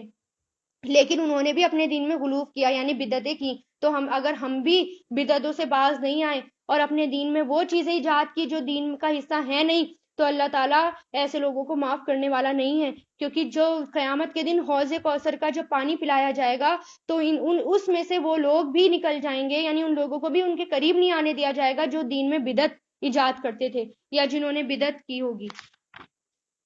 بنی اسرائیل کے جو لوگ کافر ہو گئے ان پر داؤد اور عیسیٰ ابن مریم کی زبان سے لعنت بھیجی گئی تھی۔ یہ سب اس لیے ہوا کہ انہوں نے نافرمانی کی تھی اور وہ حد سے بڑھ گئے تھے،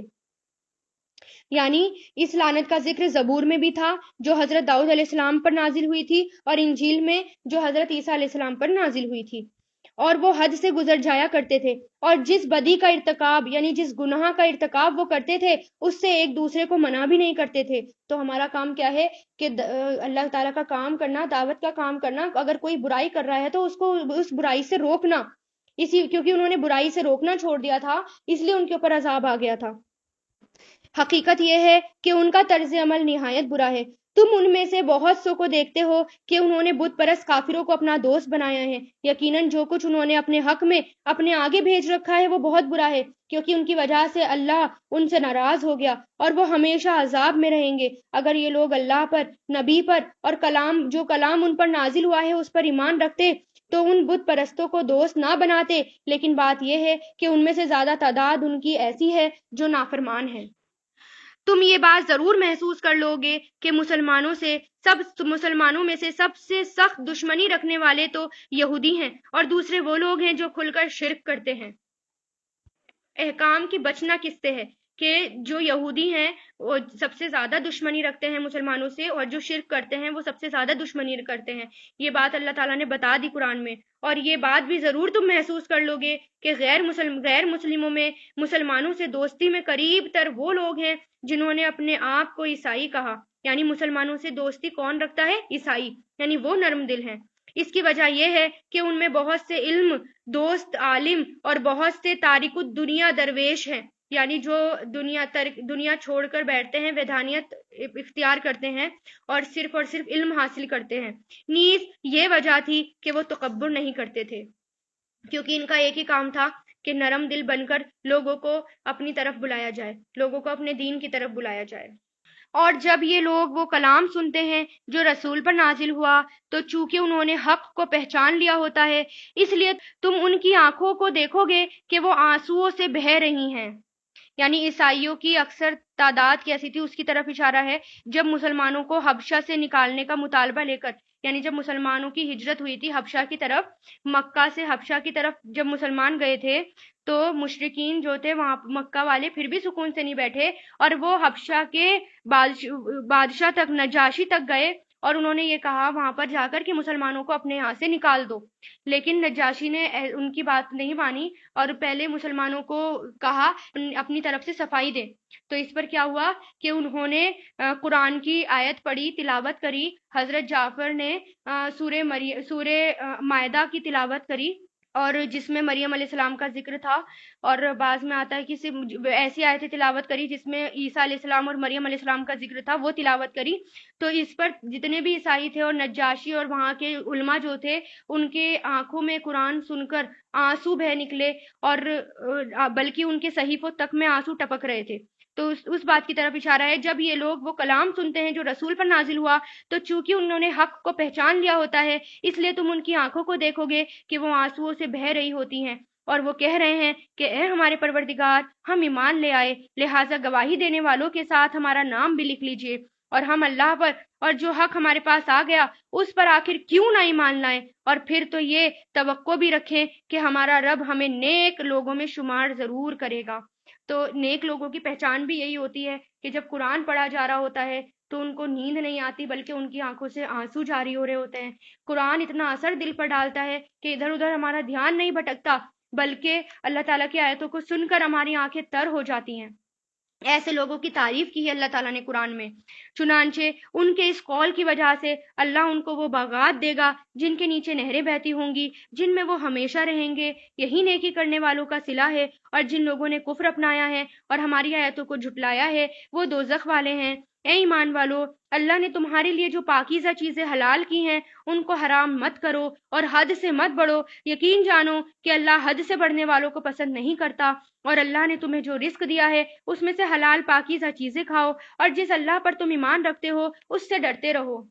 اللہ تمہاری لغو قسموں پر تمہاری پکڑ نہیں کرے گا، لیکن جو قسمیں تم نے پختگی سے یعنی پکے دل سے کھائی ہوں گی ان پر تمہاری پکڑ کرے گا۔ لغو قسمیں وہ ہوتی ہیں جو تکیہ کلام ہوتا ہے، جو بار بار لوگوں کے زبان پہ آتی ہے، اللہ کی قسم، اللہ کی قسم، ہم یہ نہیں، اللہ کی قسم یہ نہیں، اور ان کو سمجھ میں بھی نہیں آ رہا ہوتا کہ وہ اللہ کی قسم کھا لیتے ہیں۔ تو ایسے پر پکڑ نہیں ہوگی، لیکن جو پکے دل سے قسم کھائی ہوگی اس پر پکڑ ہوگی۔ چنانچہ اس کا کفارہ یہ ہے کہ 10 مسکین کو اوسط درجے کا کھانا کھلاؤ، جو تم اپنے گھر والوں کو کھلایا کرتے ہو، اور ان کو کپڑے دو اور ایک غلام کو آزاد کرو۔ اس کو بھی انڈر لائن کر لیں، یعنی قسم توڑنے کا کفارہ کیا ہے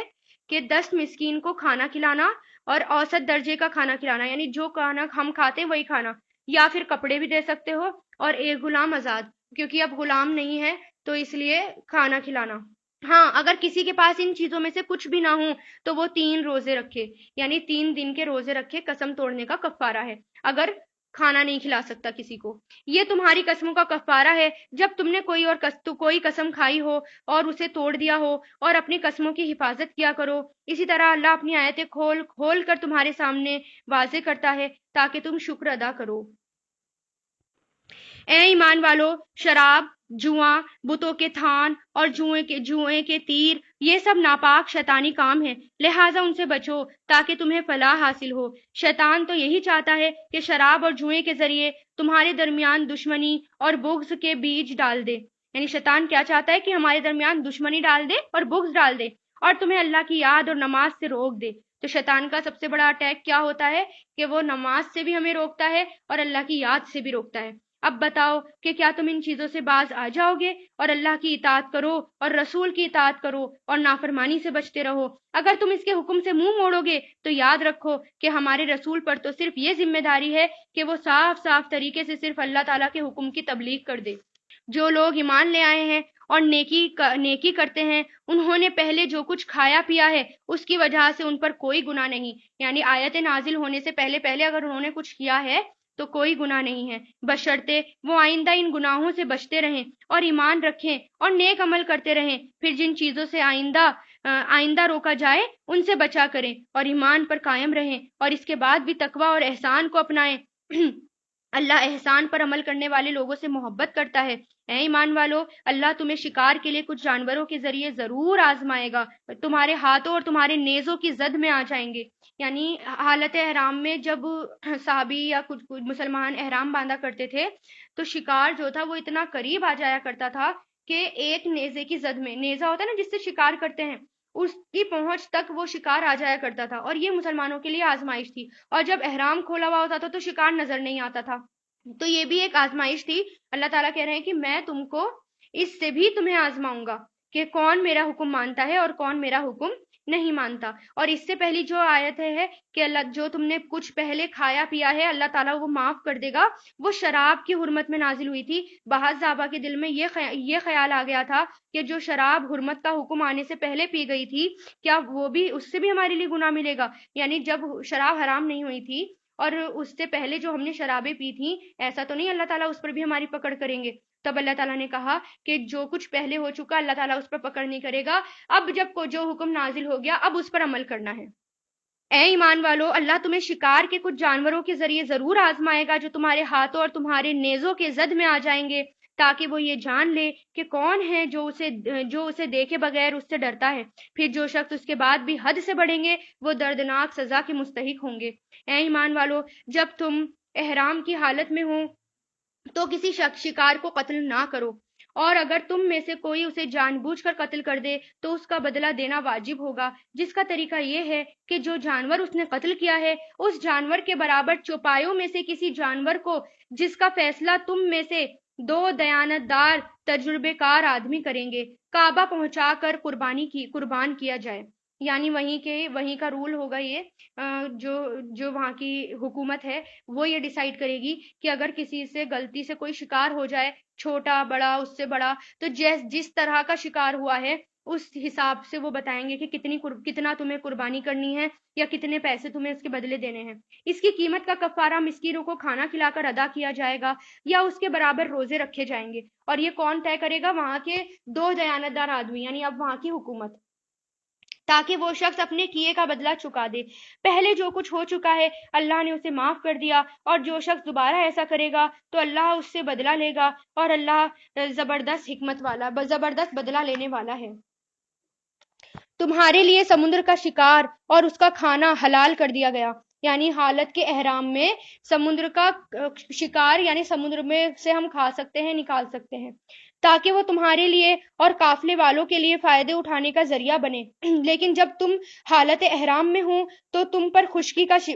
خشکی کا شکار حرام کر دیا گیا ہے، اور اللہ سے ڈرتے رہو جس کی طرف تم سب کو جمع کر کے لے جایا جائے گا۔ اللہ نے کعبے کو، جو بڑی حرمت والا گھر ہے، لوگوں کے لیے قیام اور امن کا ذریعہ بنا دیا ہے، نیز حرمت والے مہینے، نذرانے کے جانور اور ان کے گلے میں پڑے ہوئے پٹوں کو بھی امن کا ذریعہ بنایا ہے، تاکہ تمہیں معلوم ہو کہ آسمان اور زمین میں جو کچھ ہے اللہ اسے خوب جانتا ہے، اور اللہ پوری بات سے باخبر ہے۔ یہ بھی یاد رکھو کہ اللہ عذاب دینے میں سخت ہے، اور یہ بھی یاد رکھو کہ اللہ بہت بخشنے والا بڑا مہربان ہے۔ رسول پر سوائے تبلیغ کرنے کے کوئی اور ذمہ داری نہیں ہے، اور جو کچھ تم کھلے بندوں کرتے ہو اور جو کچھ تم چھپاتے ہو، یعنی جو کچھ تم ظاہر کرتے ہو اور جو کچھ تم چھپاتے ہو، اللہ ان سب باتوں کو جانتا ہے۔ اے رسول، لوگوں سے کہہ دو کہ ناپاک اور پاکیزہ چیزیں ایک نہیں ہوتی، چاہے تمہیں ناپاک چیزیں کتنی ہی اچھی کیوں نہ لگے، لہٰذا اے عقل والو، اللہ سے ڈرتے رہو تاکہ تم فلاح پا جاؤ۔ یعنی ناپاک ہمیں کتنا بھی اچھا لگے، وہ ناپاک ہی ہوتا ہے، اس سے بچنا ہے۔ اے ایمان والو، ایسی چیزوں کے بارے میں سوال نہ کیا کرو جو اگر تم پر ظاہر کر دی جائیں تو تمہیں ناگوار ہو، اور اگر تم ان کے بارے میں ایسے وقت سوال کرو گے جب قرآن نازل کیا جا رہا ہو تو اگر وہ تم پر ظاہر کر دی جائیں گی، یعنی جس وقت قرآن نازل کیا جا رہا تھا تو بہت زیادہ سوال جواب کرنے سے منع کیا گیا تھا، اور یہ کہا گیا تھا کہ جتنا آپ صلی اللہ علیہ وسلم بتا دیں صرف اتنا ہی سنو، بہت زیادہ اگر جو کچھ وہ نہ بتائیں تو اس کو نہ پوچھو۔ البتہ اللہ نے پچھلی باتیں معاف کر دی، اور اللہ بہت بخشنے والا بڑا بردبار ہے۔ تم سے پہلے ایک قوم نے اسی قسم کے سوال کیے تھے، پھر ان کے جو جوابات دیے گئے تھے پھر وہ اپنے دین سے ہٹ گئے۔ یعنی وقت، اللہ تعالیٰ ٹائم پر اپنے سوال کے جواب دیتے ہیں، اگر بنا وقت سوال کے جواب دے دیے جائیں تو قوم جو ہے وہ دین سے پھر جائے گی لیکن گناہ نہیں چھوڑے گی۔ جیسے اگر شراب کا حکم پہلے ہی آ جاتا کہ شراب حرام ہے، ڈائریکٹ یہی والا حکم آ جاتا، تو بہت سارے لوگ ایسے ہوتے جو شراب چھوڑ دیتے، وہ جو شراب نہ چھوڑتے لیکن اسلام چھوڑ دیتے، لیکن دھیرے دھیرے کر کے وہ منع کیا گیا، تاکہ ایک کے بعد ایک کر کے، تاکہ لوگ اسلام میں پکے ہو جائیں۔ اللہ نے کسی جانور کو نہ تو بحیرہ بنایا، نہ سائبہ بنایا، نہ وسیلہ اور نہ حامی۔ یہ جانوروں کے نام تھے جو لوگوں نے خود ہی رکھ دیے تھے، یعنی جس جانوروں کو بتوں کے لیے چھوڑ دیا جاتا تھا اس کا نام الگ رکھ دیا، جیسے سائبہ رکھ دیا، اور وسیلہ اس اونٹنی کو کہتے تھے جو لگاتار 12 بچے جنے، یعنی لگاتار بچے جنے، بیچ میں کوئی بھی نر نہ ہو، اور اونٹنی اور اس کو بھی وہ بتوں کے نام پر چھوڑ دیا کرتے تھے، اور حامی وہ نر، یعنی وہ میل اونٹ ہوتا تھا جو ایک خاص تعداد میں یعنی جو پاگل سا ہو چکا ہوتا تھا، اسے بھی بت کے نام پر چھوڑ دیا کرتے تھے۔ اس طرح انہوں نے، اور جو بت کے نام پر چھوڑ دیتے تھے ان کو ذبح نہیں کرتے تھے، اس طرح انہوں نے اپنے اپنے نام بنا رکھے تھے۔ تو اللہ تعالیٰ کہہ رہے ہیں کہ اللہ تعالیٰ نے ایسے کوئی نہ تو بحیرہ بنایا، نہ سائبہ، نہ وسیلہ، نہ حامی، لیکن جن لوگوں نے کفر اپنایا ہوا ہے وہ اللہ پر جھوٹ باندھتے ہیں، اور ان میں سے اکثر لوگوں کو صحیح سمجھ بھی نہیں ہے۔ اور جب ان سے کہا جاتا ہے کہ اللہ نے جو کلام نازل کیا ہے اس کی طرف اور رسولوں کی طرف آؤ، تو وہ کہتے ہیں کہ ہم نے جس دین پر اپنے باپ داداؤں کو پایا ہے ہمارے لیے وہی کافی ہے۔ بھلا اگر ان کے باپ دادا ایسے ہوں کہ نہ ان کے پاس کوئی علم ہو نہ کوئی ہدایت ہو تو کیا پھر بھی یہ انہی کے پیچھے چلتے رہیں گے؟ اے ایمان والو، تم اپنی فکر کرو، اگر تم صحیح راستے پر ہوں گے تو جو لوگ تمہیں گمراہ کرتے ہیں وہ تمہیں کوئی نقصان نہیں پہنچا سکتے۔ کو بھی انڈر لائن کریں کہ صرف ہمیں اپنی فکر کرنی ہے کہ اگر ہم صحیح راستے پر ہیں تو ہمارا کوئی نقصان نہیں پہنچا سکتا۔ اللہ ہی کی طرف تم سب کو لوٹ کر جانا ہے، اور اس وقت وہ تمہیں بتائے گا کہ تم کیا کیا کرتے تھے۔ اے ایمان والو، جب تم میں سے کوئی مرنے کے قریب ہو تو وصیت کرتے وقت آپس میں معاملات طے کرنے کے لیے گواہ بنانے کا طریقہ یہ ہے کہ تم میں سے 2 دیانت دار یعنی امانت دار آدمی ہوں جو تمہاری وصیت کے گواہ بنے، یا اگر پھر تم زمین میں سفر کر رہے ہو اور وہیں تمہیں موت کی مصیبت آ جائے تو غیر مسلموں میں سے 2 شخص ہو جائیں، پھر اگر تمہیں کوئی شک پڑے تو ان 2 گواہوں کو نماز کے بعد روک سکتے ہو، اور وہ اللہ تعالیٰ کی قسم کھا کر کہیں کہ ہم اس گواہی کے بدلے کوئی مالی فائدہ نہیں لینا چاہتے، چاہے معاملہ ہمارے کسی رشتہ دار کا ہی کیوں نہ ہو، اور اللہ نے ہم پر جس گواہی کی ذمہ داری ڈالی ہے اس کو ہم نہیں چھپائیں گے ورنہ ہم گنہگار میں شمار ہو جائیں گے۔ پھر اس کے بعد اگر یہ پتہ چل جائے کہ انہوں نے جھوٹ بول کر اپنے اوپر گناہ کا بوجھ اٹھا لیا ہے تو ان لوگوں میں سے 2 آدمی ان کی جگہ گواہی کے لیے کھڑے ہو جائیں جن کے خلاف ان پہلے 2 آدمیوں نے گناہ اپنے سر لیا تھا، اور وہ اللہ کی قسم کھائیں کہ ہماری گواہی ان پہلے 2 آدمیوں کی گواہی کے مقابلے میں زیادہ سچی ہے، اور ہم نے اس گواہی میں کوئی زیادتی نہیں کی، ورنہ ہم ظالموں میں شمار ہو جائیں گے. یعنی یہ آیت اس وقت نازل ہوئی تھی کہ ایک مسلمان، روایتوں میں آتا ہے، بعض روایتوں میں ایک مسلمان تھا، تجارت کے لیے وہ کہیں جا رہا تھا اور 2 عیسائی ساتھیوں کے ساتھ تھا وہ. تو وہاں پہنچ کر وہ بیمار ہو گیا اور اسے اندازہ ہو گیا کہ وہ بچ نہیں سکے گا. تو اس نے اپنے 2 ساتھیوں کو وصیت کی کہ میرا سارا سامان میرے وارثوں کو پہنچا دے. ساتھ ہی اس نے یہ ہوشیاری بھی کی کہ سارے سامان کی ایک لسٹ بنا کر خفیہ طور سے اس سامان کے اندر چھپا دی. عیسائی ساتھیوں کو اس لسٹ کا پتہ نہیں چلا. انہوں نے سامان تو دے دیا لیکن اس کے اندر ایک چاندی یا سونے کا کچھ پیالہ تھا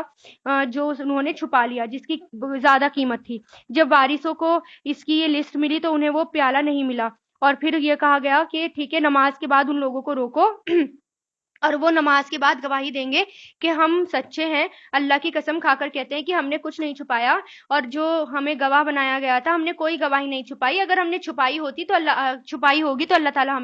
ہم پر پھٹکار ڈالیں گے. تو اسی طرح، لیکن جس کو یہ لگ رہا ہے کہ نہیں یہ گواہی جھوٹی دے رہا ہے، تو وہ ان دونوں کی جگہ جا کر کھڑا ہو جائے بعد میں، وہ کہے کہ نہیں، ہماری گواہی سچی ہے اور ہم اللہ تعالیٰ کی قسم کھا کر کہہ رہے ہیں کہ اگر ہم جھوٹ بولے تو اللہ تعالیٰ ہم پر پھٹکار ڈالے گا. تو اس طرح اللہ تعالیٰ کھول کر سامنے لے آئے گا کہ کون جھوٹا ہے کون سچا ہے. پھر وہ لسٹ مل گئی اور ان دونوں کا گناہ جو ہے وہ پکڑا گیا. اس طریقے میں اس بات کی زیادہ امید ہے کہ جو لوگ شروع میں ٹھیک ٹھیک گواہی دیں یا اس بات سے ڈریں کہ جھوٹی گواہی کی صورت میں ان کی قسموں کے بعد لوٹا کر دوسری قسمیں لی جائیں گی جو ہماری تردید کر دیں گی. اور اللہ سے ڈرو اور جو کچھ اس کی طرف سے کہا گیا ہے اسے قبول کرو، اور اللہ نافرمانوں کو ہدایت نہیں دیتا. وہ دن یاد کرو وہ دن یاد کرو جب اللہ تمام رسولوں کو جمع کرے گا اور کہے گا تمہیں کیا جواب دیا گیا تھا. وہ کہیں گے کہ ہمیں کچھ علم نہیں، چھپی ہوئی باتوں کا علم تو صرف تمام تر اللہ تعالیٰ آپ ہی کے پاس ہے. یہ واقعہ اس دن ہوگا جب اللہ کہے گا اے عیسیٰ ابن مریم، میرا انعام یاد کرو جو میں نے تم پر اور تمہاری والدہ پر کیا تھا جب میں نے تمہیں روح القدس کے ذریعے تمہاری مدد کی تھی. تم لوگوں سے گہوارے میں بات کیا کرتے تھے اور بڑی عمر میں بھی، اور جب میں نے تمہیں کتاب اور حکمت، تورات اور انجیل کی تعلیم دی تھی، اور جب تم میرے حکم سے گارے لے کر اس کے پرندے جیسی شکل بناتے تھے، پھر اس میں پھونک مارتے تھے تو میرے حکم سے وہ سچ مچ کا پرندہ بن جاتا تھا، اور تم پیدائشی اندھے کو اور کوڑی کو میرے حکم سے اچھا کر دیتے تھے، اور جب تم میرے حکم سے مردوں کو زندہ نکال کر کھڑا کرتے تھے. جب میں نے بنی اسرائیل کو اس وقت تم سے دور رکھا تھا جب تم ان کے پاس کھلی نشانیاں لے کر آئے تھے، اور ان میں سے جو کافر تھے انہوں نے یہ کہا تھا کہ یہ تو کھلے جادو کے سوا کچھ نہیں ہے. جب میں نے ہواریوں کے دل میں یہ بات ڈال دی کہ تم مجھ پر اور میرے رسول پر ایمان لاؤ، تو انہوں نے کہا کہ ہم ایمان لائے اور آپ گواہ رہیے، ہم فرما بردار ہیں. یعنی گواہی لینے سے پہلے اللہ تعالیٰ عیسیٰ علیہ السلام کو اپنی باتیں، اپنے احسان یاد دلائیں گے. اور ان کے واقعے کا بھی ذکر سنو جب حواریوں نے کہا تھا کہ اے عیسیٰ ابن مریم، کیا آپ کا پروردگار ایسا کر سکتا ہے کہ ہم پر آسمان سے کھانے کا ایک دسترخوان اتار دے؟ عیسیٰ علیہ السلام نے کہا اللہ سے ڈرو اگر تم مومن ہو. یعنی حواریوں نے کہا تھا کہ وہ یقین تو کرتے تھے لیکن انہوں نے یہ کہا تھا کہ ہمیں معجزہ دکھا دیجئے کہ ہمارے سامنے دسترخوان نازل ہو اور اس پر طرح طرح کے عمدہ قسم کے کھانے ہوں. تو انہوں نے کہا ہم یہ چاہتے ہیں کہ اس دسترخوان کا کھانا کھائیں اور اس کے ذریعے ہمارے دل پوری طرح مطمئن ہو جائیں اور ہمیں پہلے سے زیادہ یقین کے ساتھ یہ معلوم ہو جائے کہ آپ نے ہم سے جو کچھ کہا تھا وہ سچ ہے، اور ہم اس پر گواہی دینے والے ہیں. چنانچہ عیسیٰ ابن مریم نے درخواست کی، یعنی اللہ تعالیٰ سے دعا کی، یا اللہ ہم پر آسمان سے ایک دسترخوان نازل کر دیجئے جو ہمارے لیے اور ہمارے اگلے اور پچھلوں کے لیے خوشخبری کا موقع بن جائے، اور آپ کی طرف سے ایک نشانی ہو، اور ہمیں یہ نعمت عطا فرمائیے اور آپ سب سے بہترین عطا کرنے والے ہیں. اللہ نے کہا میں بے شک تم پر خوان اتار دوں گا، لیکن اس کے بعد تم میں سے جس شخص نے بھی کفر کیا تو میں تمہیں ان کو ایسی سزا دوں گا جو دنیا جہان میں کسی کو بھی نہیں دی ہوگی. یعنی جامع ترمذی میں روایت میں آتا ہے کہ جن لوگوں نے اس سزا کی نافرمانی کی تھی، اس معجزے کو دیکھنے کے بعد نافرمانی کی تھی، ان کے اوپر عذاب آ گیا تھا. اور بعض روایتوں میں آتا ہے کہ ان کو سور جیسی شکل ان کی بنا دی گئی تھی. تو